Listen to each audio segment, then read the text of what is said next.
మనతో పాటు తెలంగాణ విఠల్ గారు ఉద్యమకారుడు, ప్లస్ జనార్దన్ గారు గ్రూప్ 1 ఆస్పిరెంట్, అదేవిధంగా జూమ్లో మనతో పాటు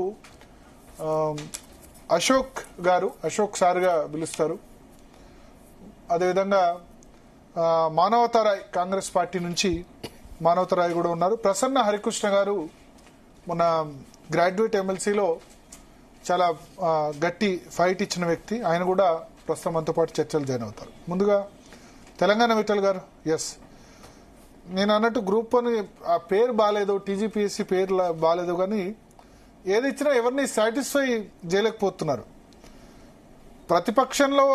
ప్రతిపక్షం అధికార పక్షమైంది, అధికార పక్షం ప్రతిపక్షమైంది, కానీ అభ్యర్థులు మాత్రం సాటిస్ఫైడ్గా లేరు. ఇది ట్రాన్స్పరెంట్గా జరిగిందని చెప్పి ఎందుకు ఇటువంటి పరిస్థితి వస్తుందంటారు? ముందుగా భరత్ గారు, జీటీవీకి ప్రత్యేకంగా డిఎన్ఏ అనే పేరుతో గ్రూప్ 1 మీద మీరు గతంలో చేసిన చర్చ తర్వాత మెయిన్ స్ట్రీమ్ మీడియా గానీ సమాజం మొత్తం కూడా దాదాపు నాకు తెలిసి తెలుగు జర్నలిజం మెయిన్ స్ట్రీమ్ మీడియాలో 2.5 గంటలు సుదీర్ఘ చర్చ పెట్టారు. జీటీవీకి మీకు ప్రత్యేక కృతజ్ఞతలు చెప్తూ నా తోటి మిత్రులు మన మానవతారాయ్ గారు, అశోక్ గారు, జనార్దన్ గారు, మేడం యాంకర్ నేహా గారు అందరికీ చెప్తూ డిఎన్ఏ అని పెట్టినందుకు అంటే రూట్స్ లోకి వెళ్ళాలి. రూట్స్ లోకి వెళ్ళినప్పుడు ఏంటంటే సమాజంలో తెలంగాణ ఉద్యమం అంటేనే మా ఉద్యోగాలు మాకు కావాలని, పక్కనున్న ఆంధ్రప్రదేశ్ రాష్ట్రము అప్పులతో మైనస్ లో ఉన్న రాష్ట్రంలో 4-5 గ్రూప్ 1లు వచ్చినాయి. కానీ మనకి 2011 నుంచి ఇప్పటి వరకు 33 జిల్లాలు. తెలంగాణ ఏర్పడ్డదే డీసెంట్రలైజేషన్ కోసం. 33 జిల్లాలంటే అటెండర్ నుంచి కలెక్టరేట్ వరకు, ఎంఆర్ఓ ఆఫీస్ నుంచి పోలీస్ స్టేషన్ వరకు అన్ని చోట్ల గ్రూప్ 1 ఆఫీసర్లు అవసరం ఉంటుంది. 11 గ్రూప్ 1 నోటిఫికేషన్లు రావాలి. వాస్తవానికి కేరళ రాష్ట్రంలో ఎట్లుంటదంటే ఏ సంవత్సరం జాబ్స్ ఆ సంవత్సరం నింపుతారు. అది 100 ఉద్యోగాలు కావచ్చు, 1000 ఉద్యోగాలు కావచ్చు.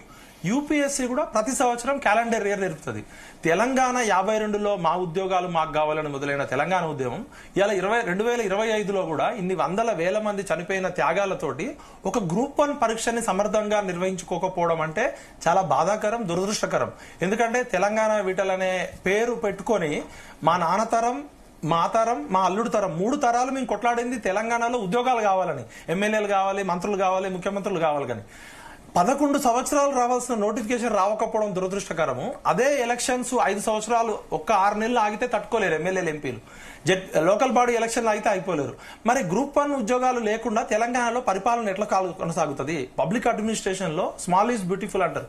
అసలు ఈ 11 సంవత్సరాల నోటిఫికేషన్ కంటిన్యూస్ గా ఇవ్వకపోవడమే ఈ రాజకీయ పార్టీలు చేసిన దుర్మార్గం. నేను ఈ పార్టీ ఆ పార్టీ అని చెప్పట్లే. రాక వచ్చిన నోటిఫికేషన్ లో 3 సార్లు, ఒకసారి ప్రిలిమ్స్ పేపర్ లీకేజ్ అయి అమ్ముకున్నారు, సెకండ్ బయోమెట్రిక్ అన్నారు, 3వసారి ఇన్ని వివాదాలు ఉన్నాయి. దీనికి ముఖ్య కారణం ఏంటంటే మన పాలకులకి కనీసం అవగాహన లేదు. ఎందుకంటే ఉదాహరణకి నేను స్పష్టంతో చెప్తున్నా, రేవంత్ రెడ్డి గారు నాకు 20